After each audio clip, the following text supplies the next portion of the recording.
Bismillah. Assalamualaikum warahmatullahi wabarakatuh.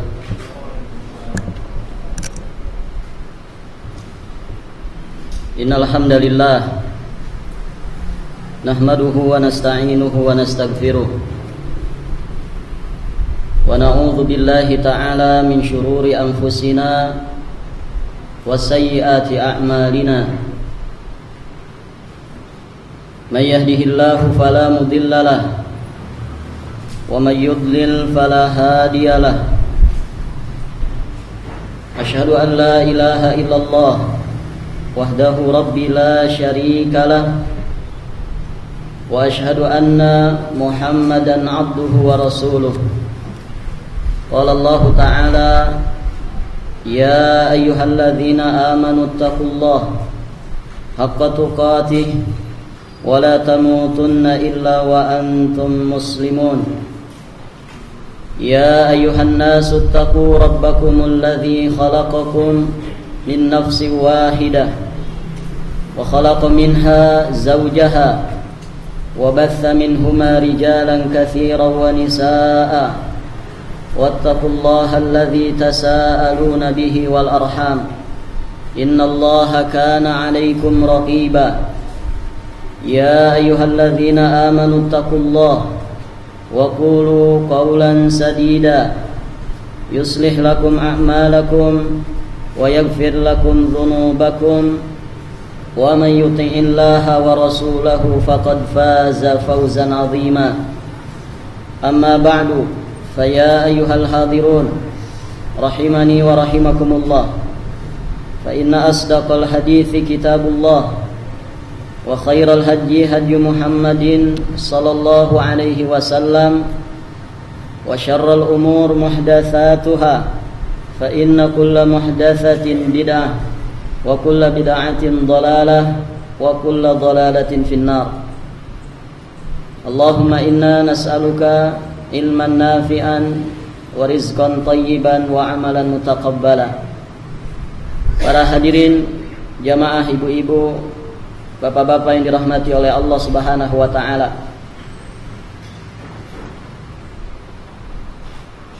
pada pembahasan terdahulu sudah kita jelaskan tentang 3 tariqah Al-Quran membantah kebatilan, yaitu dengan cara yang mujmal, kemudian dengan cara mufassal, dan juga dengan cara merujuk kepada bimbingan dan penjelasan para ulama. Kita pun sudah menjelaskan bahwa fa'ammal ladzina fi qulubihim zaygun fayattabi'una ma tasyabaha. Orang-orang yang di dalam hatinya condong kepada kesesatan, mereka biasanya mengikuti sebagian ayat-ayat yang mutasyabihat. Dan kita pun sudah menjelaskan di antara gambarannya, yaitu tentang masalah tahlilan. Di sana juga ada beberapa contoh yang lain. Misalnya sebagian orang membolehkan berulang tahun. Mereka membawa dalil yang terdapat di dalam Sahih Muslim dan juga di dalam Musnad Imam Ahmad. Su'ila Rasulullah sallallahu alaihi wasallam an shaumi yaumal itsnaini. Nabi sallallahu alaihi wasallam pernah ditanya tentang puasa pada hari Senin. Kemudian Nabi sallallahu alaihi wasallam menjawab, "Dzaka yaumun wulidtu wa unzila alayya fihi." Hari Senin itu, kata Rasulullah, adalah hari kelahiranku dan hari di mana diturunkan wahyu kepadaku. Sebagian orang membawa hadis ini, bahwa hadis ini kata mereka menunjukkan bolehnya kita itu berulang tahun, merayakan hari kelahiran, sebagaimana Nabi SAW berpuasa pada hari Senin karena hari itu adalah hari kelahirannya. Ini dalil yang sahih, namun ternyata disalahpahami, sehingga akibat dari salah paham terhadap hadis ini muncul syubhat. Perkaranya menjadi samar, sehingga orang-orang yang tidak memiliki ilmu akan sangat mudah terpengaruh dengan syubhat ini. Oh, berarti ulang tahun itu ada dalilnya. Bahkan sebagian orang beralasan bahwa ternyata yang berulang tahun itu juga adalah para tokoh agama. Ustadz saja katanya ulang tahun, anaknya juga diulang tahunkan, istrinya juga ulang tahun, kemudian hari pernikahannya juga diulang tahunkan. Kita katakan hadirin jamaah yang dimuliakan oleh Allah, pertama kali hadis ini hadis yang sahih. Namun hadis ini tidak ada seorang pun para ulama yang menjelaskan bahwa hadis ini menunjukkan bolehnya orang itu berulang tahun. Karena ulang tahun ini perkara yang ma'ruf. Dia merupakan adatnya orang-orang Nasrani, adatnya orang-orang kafir. Maka tidak ada seorang pun ulama dahulu dan juga ulama terkini yang menjelaskan bahwasanya hadis ini menunjukkan kebolehan berulang tahun. Kemudian, kalaupun taruhlah bahwasanya hadis ini menunjukkan akan hal tersebut, maka seharusnya mereka itu berpuasa pada hari kelahirannya, bukan mengundang orang makan di tempatnya, kemudian membuat bolu, membuat roti yang di situ ada lilin berangka sesuai dengan umurnya, kemudian ditiup, kemudian bernyanyi-nyanyi, berjoget-joget, menghambur-hamburkan harta.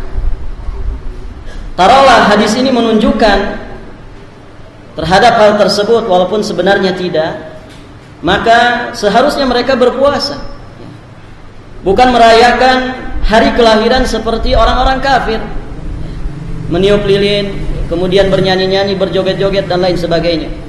Ikhtilat antara laki-laki dan perempuan, kadang berjabat tangan, kadang mereka pun saling berpelukan, cipika-cipiki. Maka hadirin jamaah yang dimuliakan oleh Allah, tidak ada seorang pun di kalangan para ulama yang menjelaskan bahwasanya hadis ini menunjukkan tentang bolehnya berulang tahun.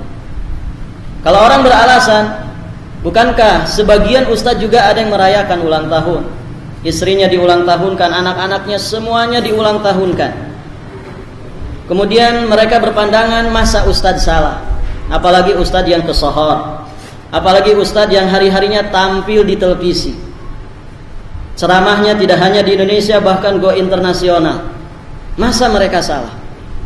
Kita katakan hadirin jamaah yang dimuliakan oleh Allah, bahwasanya siapapun orangnya selain dari Nabi SAW, maka tidak ada yang maksum. Para sahabat saja, generasi terbaik umat ini, tidak maksum, apalagi orang-orang setelahnya, apalagi orang-orang di akhir zaman ini yang dikelilingi dengan berbagai macam fitnah yang jauh dari masa Rasulullah SAW. Sangat mungkin sekali mereka pun salah. Dan Nabi SAW telah menjelaskan masalah ini. Kullu bani Adam khata' wa khairul khata'in at-tawwabun. Setiap anak Adam itu banyak kesalahannya, dan sebaik-baik orang yang berbuat salah adalah orang yang segera bertaubat kepada Allah Subhanahu wa taala. Nah, ini syubhat. Syubhat yang mengantarkan manusia kepada kemaksiatan.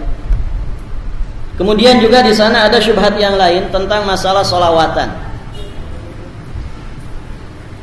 orang-orang yang berusaha mengamalkan solawat, bersolawat kepada Nabi SAW sesuai dengan bimbingan dan anjurannya, seringkali dimusuhi, seringkali difitnah, seringkali diberikan julukan-julukan yang pada hakikatnya julukan itu adalah julukan yang dusta, yang semakin menunjukkan tentang kebatilan yang ada pada diri mereka. Orang-orang yang berusaha menjelaskan tentang salawat yang sesuai dengan sunnah Nabi SAW, baik secara lafaz ataupun secara praktek pengamalannya, ini seringkali dikatakan orang-orang yang benci kepada Rasulullah SAW. Karena orang yang benci atau melarang salawatan berarti dia benci kepada Nabi SAW. Ini tuduhan yang keji.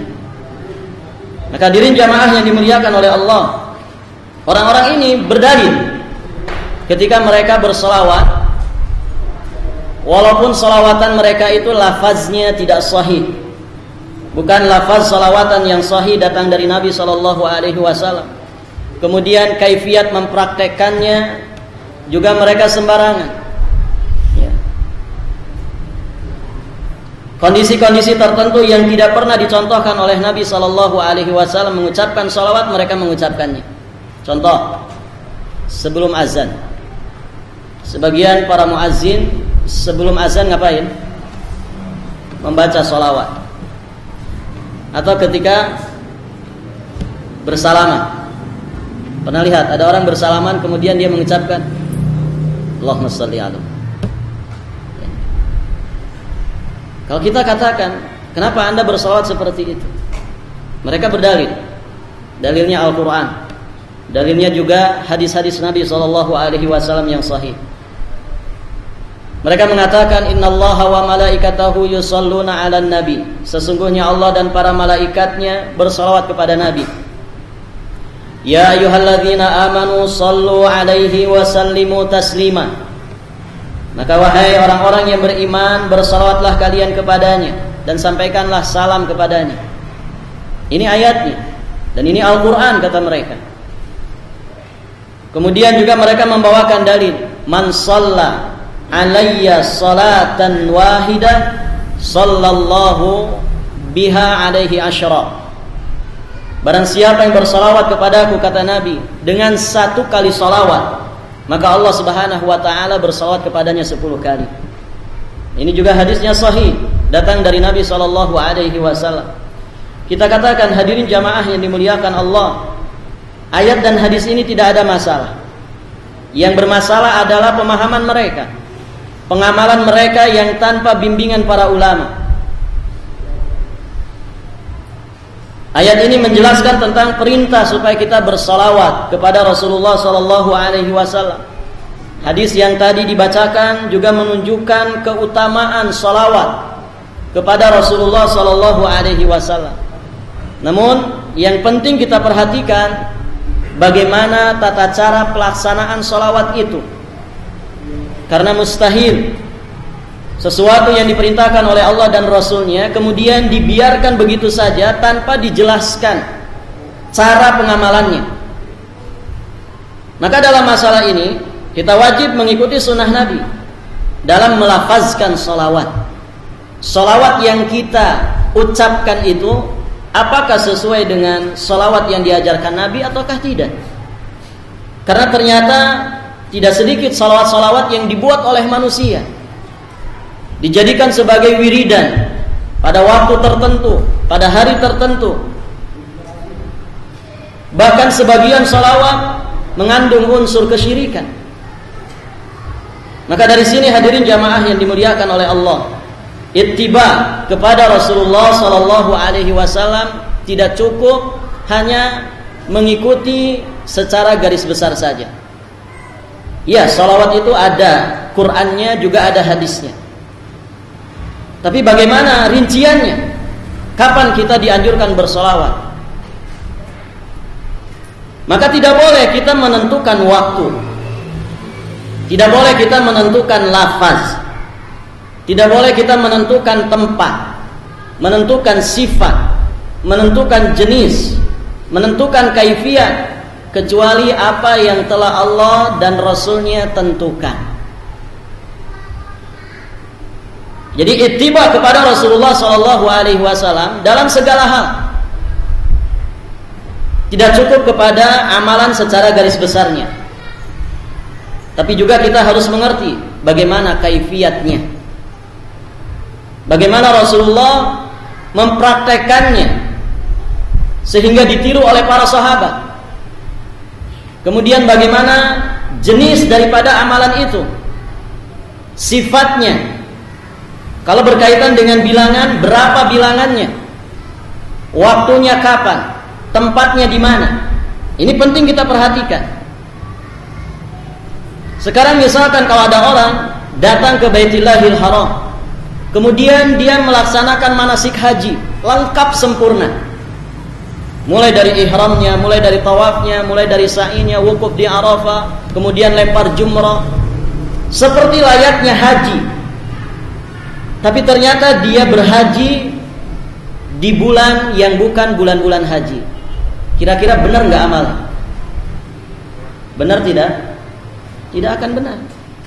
Karena haji itu harus dilakukan di bulan-bulan haji. Ada orang misalkan mau kurban, ikhlas lillahi ta'ala, kemudian dia kurban pakai ayam misalkan, 1000 ayam saya kurbankan di Masjid Istiqlal. Kira-kira sahih tidak amalnya? Ikhlas lillahi ta'ala, 1000 ayam,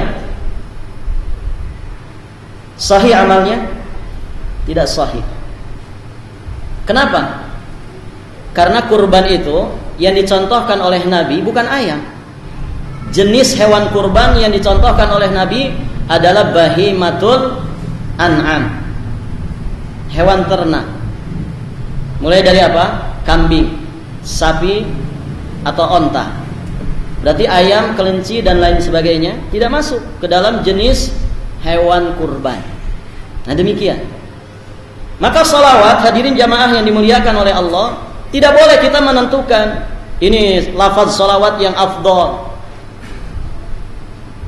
waktunya pada waktu tertentu, dilaksanakan di tempat tertentu, bilangannya tertentu. Tidak boleh kita menetapkan itu semua kecuali apa yang telah ditetapkan oleh Rasulullah SAW. Kenapa? Karena ibadah itu hak Allah. Kita tidak boleh menambah-nambahnya atau mengurang-urangnya, menetapkan satu ketetapan tertentu kecuali apa yang telah ditetapkan oleh Allah Subhanahu wa taala dan Rasulnya.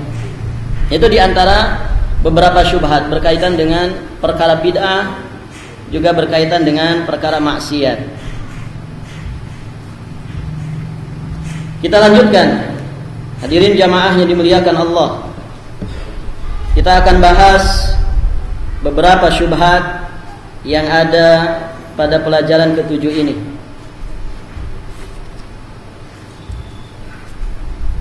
Ada 3 syubhat yang ingin kita sampaikan di sini.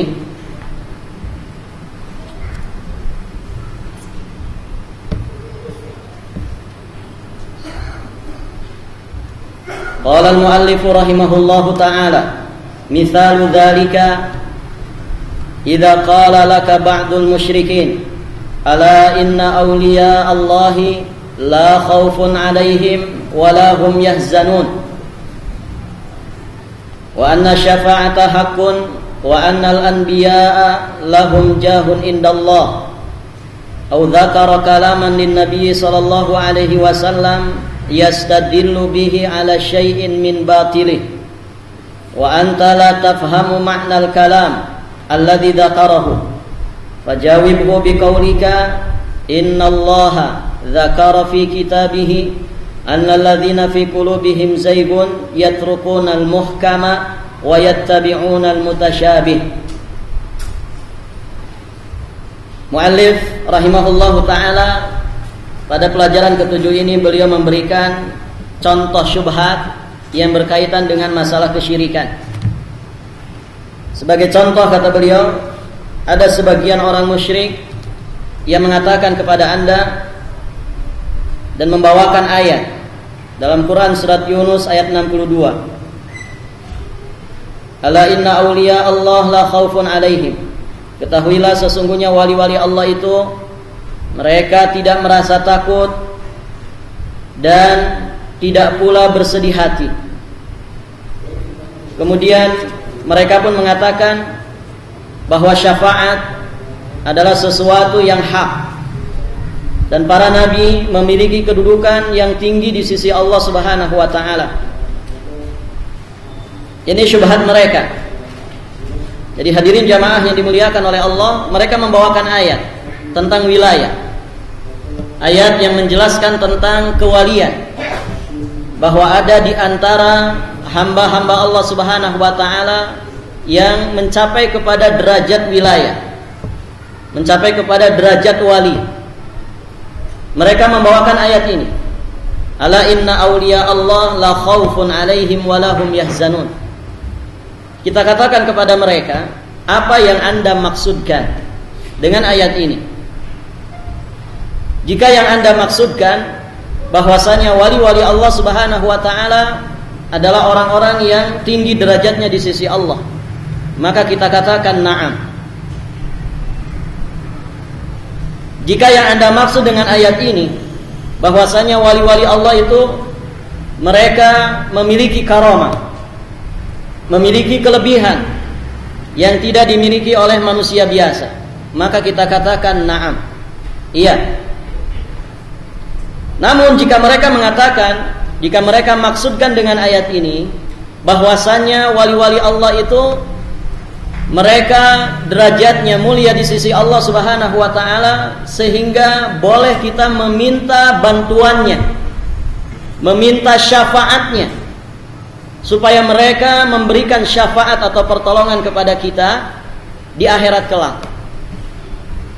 Kita katakan, jika yang Anda maksudkan dengan ayat ini adalah seperti itu, maka itu adalah perbuatan syirik kepada Allah Subhanahu wa ta'ala. Nah, biasanya orang-orang musyrik ketika membawakan ayat semacam ini, mereka menginginkan dengan ayat ini tentang bolehnya meminta syafaat kepada orang-orang salih, meminta syafaat kepada wali-wali Allah Subhanahu wa ta'ala. Maka hadirin jamaah yang dimuliakan oleh Allah, kita wajib memahami tentang duduk permasalahan dari perkara ini.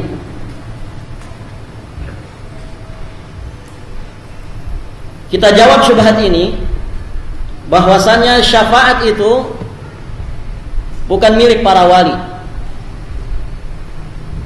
Syafaat itu milik siapa? Milik Allah Subhanahu wa ta'ala. Sebagaimana firman Allah Subhanahu wa ta'ala di dalam Quran surat Az-Zumar, qala Allah ta'ala qul lillahi syafa'atu jami'a. Katakanlah, hanya milik Allah Subhanahu wa ta'ala seluruh syafaat. Jadi syafaat adalah milik Allah Subhanahu wa ta'ala. Adapun sebagian hamba-hamba Allah yang dinyatakan bisa memberikan syafaat kepada manusia yang lainnya, maka itu setelah izin dari Allah Subhanahu wa ta'ala. Mereka bisa memberikan syafaat kepada karib kerabatnya, kepada keluarganya, kepada orang lain, setelah mendapatkan izin dari Allah Subhanahu wa ta'ala. Maka dengan demikian seluruh syafaat itu milik Allah. Karena orang-orang yang dinyatakan bisa memberikan syafaat semuanya atas dasar izin Allah. Berarti meminta syafaat itu kepada siapa? Kepada Allah Subhanahu wa ta'ala, bukan kepada para wali ini. Jika Anda meminta syafaat kepada para wali, berarti Anda meminta sesuatu yang tidak mereka miliki. Berarti Anda telah berdoa kepada selain Allah Subhanahu wa ta'ala. Dan biasanya yang mereka mintakan syafaat adalah orang-orang yang sudah meninggal dunia, yang mereka anggap soleh, yang mereka anggap wali Allah. Kemudian mereka meminta syafaat setelah mereka meninggal dunia. Sebagian yang lain meminta syafaat kepada orang soleh ini di masa hidupnya. Boleh tidak? minta syafaat kepada orang soleh di masa hidupnya. Nah, ada orang soleh, misalkan ada orang yang kita anggap soleh, ulama atau siapa, kemudian kita bilang kepadanya, wahai syekh, wahai ulama, wahai alim, berikan syafaat kepadaku nanti di akhirat. Boleh nggak?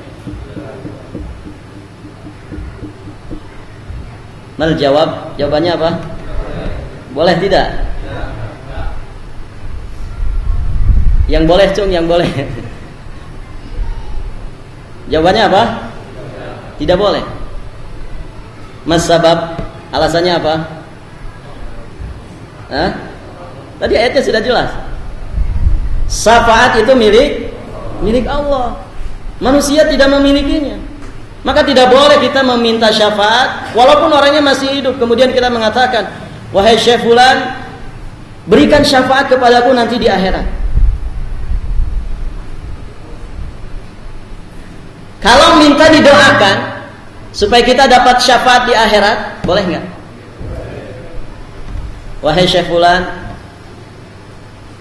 doakan saya kepada Allah Subhanahu wa taala supaya nanti saya di akhirat termasuk orang-orang yang diberi syafaat. Boleh tidak? Boleh. Minta didoakan kepada orang soleh yang masih hidup dan dia masih bisa berdoa kepada Allah. Mafhum ini? Ya. Jadi syafaat itu milik Allah, maka diminta hanya dari Allah Subhanahu wa taala. Dengan satu jawaban ini sebetulnya sudah terbantah mereka ya. Belum lagi kalau kita mau jelaskan panjang lebar, maka akan semakin menampakkan kebatilan syubhat yang ada pada diri mereka. Ini kesimpulan daripada syubhat yang pertama. Kita ringkas saja karena waktunya sangat terbatas sekali.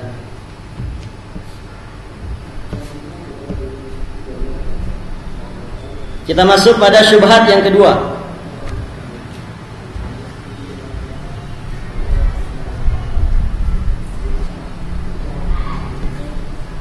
Syubhat kedua, qala al-muallif rahimahullahu taala. Muallif berkata bahwasanya di antara syubhatnya orang-orang musyrik, mereka berkata, kami ini tidak berbuat syirik kepada Allah. Kami yakin bahwa tidak ada yang menciptakan, tidak ada yang memberi rizki, tidak ada yang memberi manfaat, tidak pula yang menolak madarat kecuali Allah saja. Tidak ada sekutu sedikit pun bagi Allah. Kami juga meyakini bahwa Muhammad tidak mampu mendatangkan manfaat dan menolak kemadaratan sedikit pun bagi dirinya. Apalagi kata mereka Syekh Abdul Qadir Al-Jailani dan juga yang lainnya. Namun kata mereka, nah di sini subhatnya. Namun kata mereka, ya saya ini kan orang berdosa, orang biasa. Bukan orang-orang soleh seperti Syekh Abdul Qadir Al-Jailani. Bukan orang-orang soleh seperti Fulan bin Fulan, ya.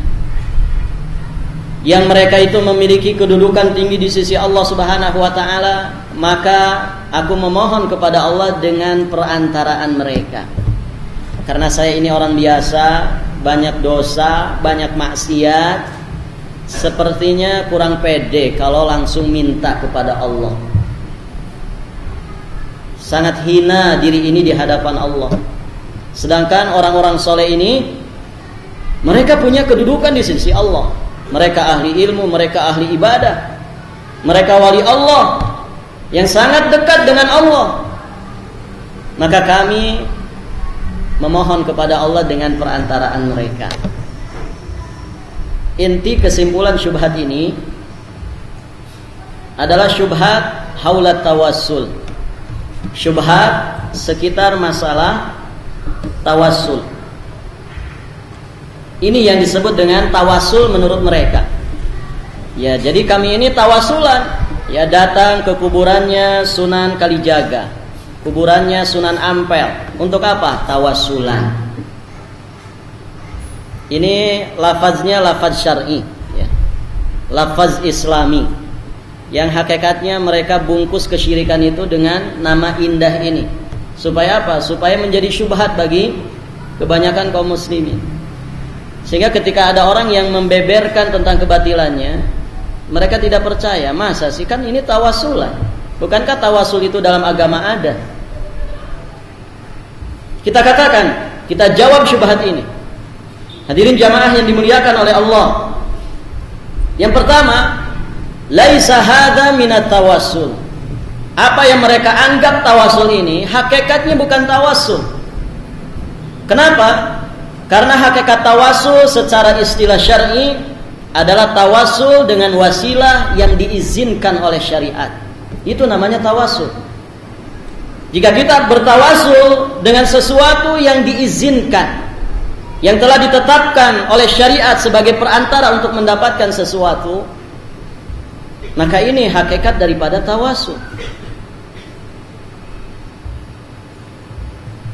Jadi tawasul yang disyariatkan, contoh seperti kita tawasul dengan keimanan, tawasul dengan tauhid yang ada pada diri kita, tawasul dengan amal salih, seperti kisah 3 orang yang terjebak di dalam gua, tertutup guanya dengan batu yang sangat besar. Mereka memohon kepada Allah tawasul dengan amal-amal solehnya. Yang satu tawasul dengan meninggalkan perbuatan maksiat. Ya Allah, saya meninggalkan perbuatan zina, perbuatan maksiat. Jika itu ikhlas karenamu, selesaikan musibah ini, keluarkan kami dari musibah ini. Maka para ulama mengatakan tawasul dengan meninggalkan perbuatan maksiat ini diperbolehkan, tawasul yang masyru'. Demikian pula tawasul dengan asma Allah. Ketika kita memohon kepada Allah, memohon ampunan, kita mengatakan ya Ghafur ighfirli, wahai Zat yang Maha Pengampun, ampunilah diriku. Kita ingin rizki dari Allah Subhanahu wa taala, kita tawasul dengan nama Allah, ya Razzaq urzuqni, wahai Zat yang Maha Pemberi rizki, berikanlah rizki kepadaku. Ini tawasul yang boleh. Demikian pula tawasul dengan sifat Allah, tawasul dengan doa orang-orang soleh ketika mereka hidup ada di hadapan kita. Ini juga diperbolehkan. Nah, ini hakikat tawasul. Adapun hadirin jamaah yang dimuliakan oleh Allah, tawasul yang mereka maksudkan hakikatnya itu adalah kesyirikan. Karena ketika orang tawasul dengan orang-orang yang mati, maka ini adalah kesyirikan. Syekh Muhammad bin Abdul Wahhab dalam kesempatan yang lain, yaitu dalam kitabnya Nawaqidul Islam, beliau mengatakan amma ja'lu bainaka wa bainallahi wasa'id tad'uhum wa tas'aluhum syafa'ah wa tawakkul 'alaihim fa hadza syirkun akbar wa kufrun akbar ijma'an. Menjadikan antara dirimu dan Allah Subhanahu wa taala wasa'id, perantara-perantara yang kalian berdoa kepada mereka, memohon kepada mereka, bertawakal kepada mereka, maka ini adalah syirik besar. Ini adalah kufur besar, disepakati oleh para ulama. Wa naqidun min nawaqidil Islam, dan dia merupakan salah satu di antara pembatal-pembatal keislaman. Maka hadirin jamaah yang dimuliakan oleh Allah, tawasul kepada orang yang sudah meninggal dunia adalah kesyirikan. Maka kita bantah mereka, tawasul yang Anda maksudkan itu adalah kesyirikan. Kesyirikan. Dan orang-orang kafir Quraisy, di antara keyakinan mereka ketika menyembah patung-patung, mereka tidak semata meyakini patung-patung ini hebat, patung-patung ini bisa memberikan manfaat, menolak madarat. Mereka tidak meyakini itu karena mereka yakin bahwasanya rububiyah itu khusus milik Allah. Tapi mereka menjadikan patung-patung ini sebagai simbol dari orang-orang salih yang bisa mengantarkan hajat-hajat mereka kepada Allah.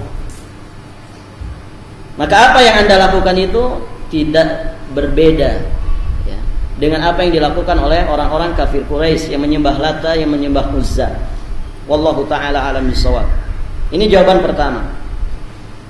Kemudian kita bantah juga dengan firman Allah Subhanahu wa ta'ala, wala tad'u min dunillahi ma la yanfa'uka wa la yadurruk fa in fa'alta fa innaka minadh dhalimin. Surat Yunus ayat 106. Wala tad'u min dunillah, dan janganlah engkau berdoa, beribadah kepada selain Allah yang tidak bisa mendatangkan manfaat kepadamu, juga tidak bisa menolak madarat kepadamu. Fa in fa'alta, jika engkau melakukan itu, fa innaka idzam minadh dhalimin, fa innaka minadh dhalimin, maka sesungguhnya engkau termasuk golongan orang-orang yang zalim. Mufassir menjelaskan minadh dhalimin ay minal musyrikin. Jika engkau melakukan hal tersebut, maka engkau termasuk golongan orang-orang yang musyrik. Kemudian di dalam Quran surat Al-Isra ayat 57. Surat Al-Isra ayat 57. Ulaikal ladzina yad'una yabtaghuna ila rabbihimul wasilah ayyuhum aqrab. Orang-orang yang mereka seru itu, yang mereka berdoa kepadanya, mereka sendiri adalah orang-orang yang mencari jalan menuju Allah Subhanahu wa taala. Siapakah di antara mereka yang dekat kepada Allah Subhanahu wa taala? Artinya orang-orang salih yang mereka berdoa kepada orang-orang saleh ini, tawakal kepada mereka setelah kematiannya. Mereka pun adalah orang-orang yang butuh kepada Allah. Mereka pun adalah orang-orang yang mencari jalan menuju Allah Subhanahu wa taala. Mereka pun adalah orang-orang yang saling berlomba mendekatkan diri kepada Allah Subhanahu wa taala. Artinya mereka pun orang yang fakir di hadapan Allah. Maka berdoa, memohon, meminta kepada Allah yang Maha Kaya, jangan kepada makhluk. Ini syubhat yang kedua. Kemudian syubhat yang ketiga,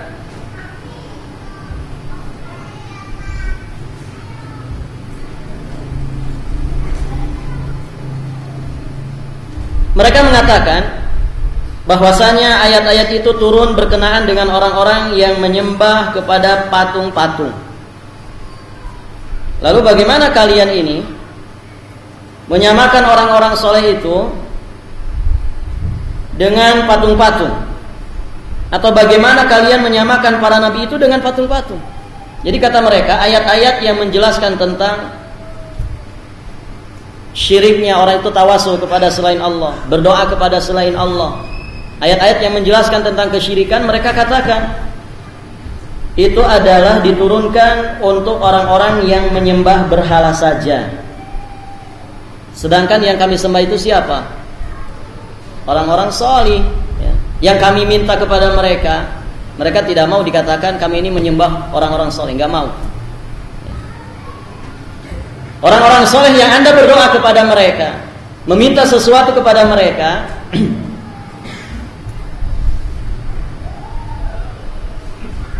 itu adalah makhluk Allah Subhanahu wa taala yang juga butuh kepada Allah Subhanahu wa taala. Dan berhala-berhala yang disembah oleh orang-orang kafir Quraisy, kalau kita runtut sejarahnya, itu adalah merupakan jelmaan daripada orang-orang salih. Jelmaan daripada orang-orang salih. Maka hadirin jamaah yang dimuliakan oleh Allah Subhanahu wa taala, patung yang disembah oleh orang-orang kafir Quraisy tidak semata mereka nyembah patung batunya atau patung kayunya. Tapi mereka meyakini ini jelmaan orang-orang salih yang akan bisa mengantarkan hajat-hajat kami kepada Allah Subhanahu wa taala. Maka dari sini penting sekali kita pahami, ya, bahwa Nabi sallallahu alaihi wasallam diutus oleh Allah Subhanahu wa taala kepada orang-orang yang bermacam-macam peribadatan mereka. Sebagian mereka ada yang menyembah para malaikat. Wa minhum man ya'budul anbiya was salihin. Sebagian mereka ada yang menyembah para nabi dan orang-orang salih. Sebagian mereka ada yang menyembah batu-batu juga pohon-pohon. Sebagian yang lain ada yang menyembah matahari dan juga bulan. Lalu bagaimana sikap Nabi SAW kepada orang-orang yang objek peribadatannya itu berbeda-beda?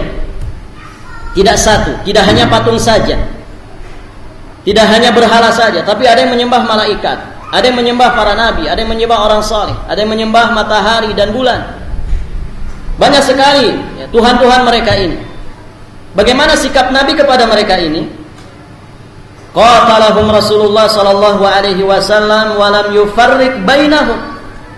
Nabi sallallahu alaihi wasallam tetap memerangi mereka tanpa membeda-bedakan apa sesembahan mereka.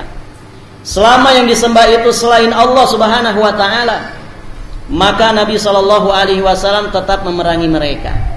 Jadi gak penting siapa yang disembah. Selama yang disembah itu selain Allah Subhanahu wa ta'ala, maka berarti orang itu telah menyekutukan Allah Subhanahu wa ta'ala. Karena kita diwajibkan hanya untuk mentauhidkan Allah, mengesahkan Allah Subhanahu wa ta'ala di dalam beribadah, dan tidak menyekutukan Allah dalam beribadah dengan sesuatu yang lain.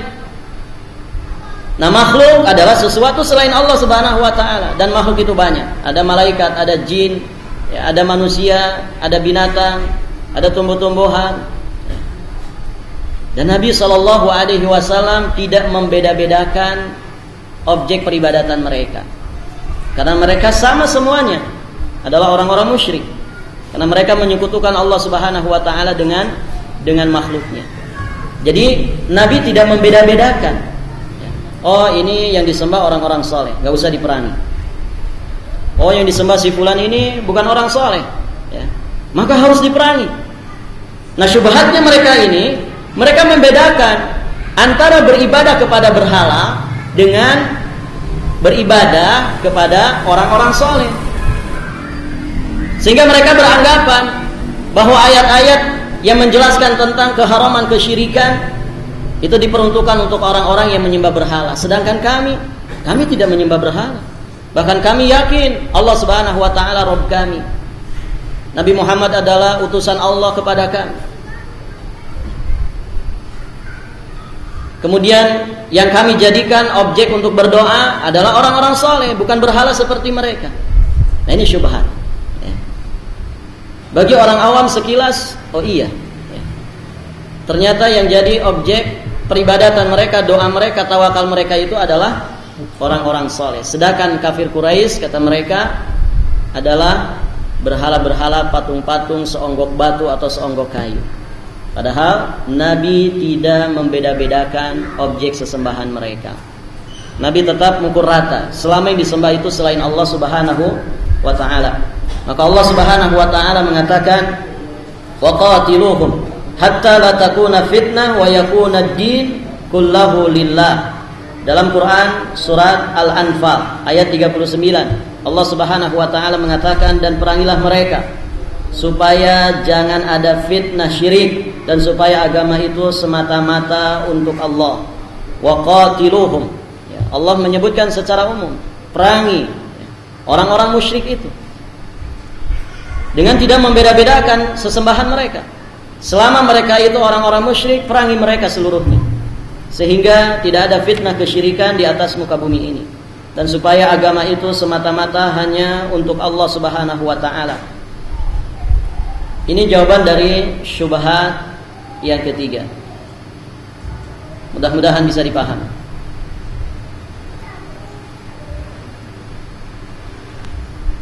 Kita lanjutkan.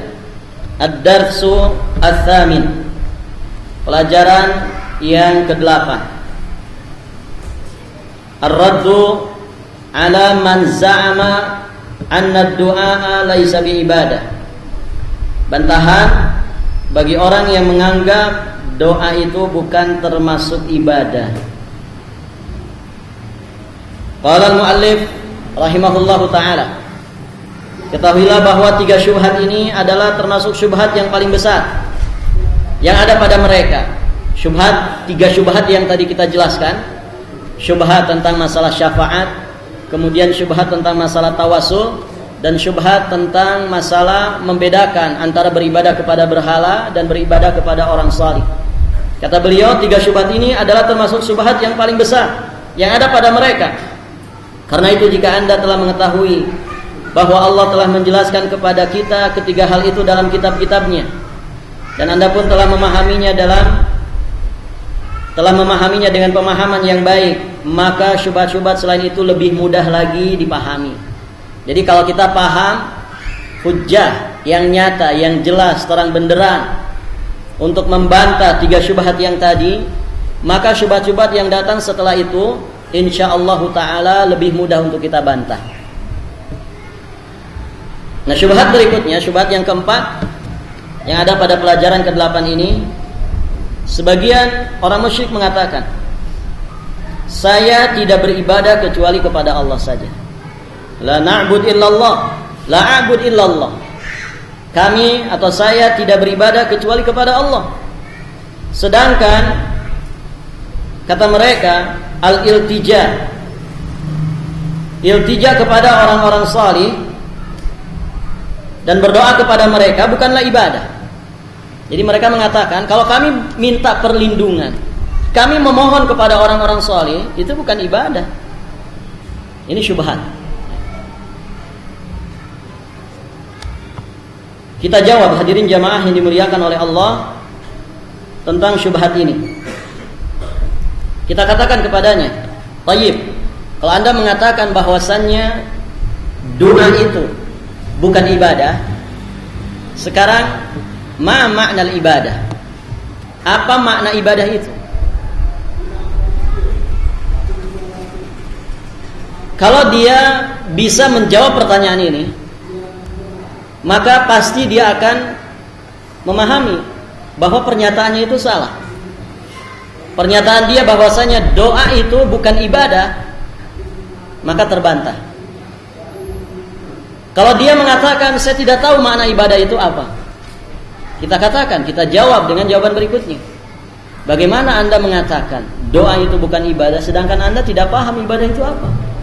Terus dari mana Anda tahu doa itu bukan ibadah? Mafhum ikhwan? Ya. Dari mana Anda tahu bahwasanya doa itu bukan ibadah? Sedangkan ketika Anda ditanya tentang ibadah tidak tahu. Ya. Maka jika dia tidak mengetahuinya, kita berikan pemahaman kepadanya bahwasanya kita wajib terlebih dahulu memahami hakikat makna ibadah.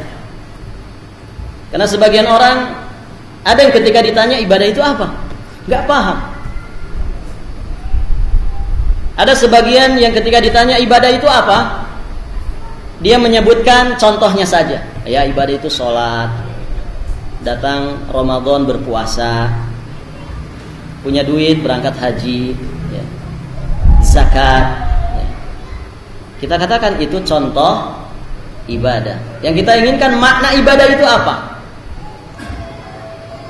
Kita jelaskan bahwasanya makna ibadah telah dijelaskan oleh para ulama, dan definisi yang paling ma'ruf adalah apa yang dikatakan oleh Syekhul Islam Ibnu Taimiyah rahimahullahu taala di dalam kitabnya Risalah Al-Ubudiyah.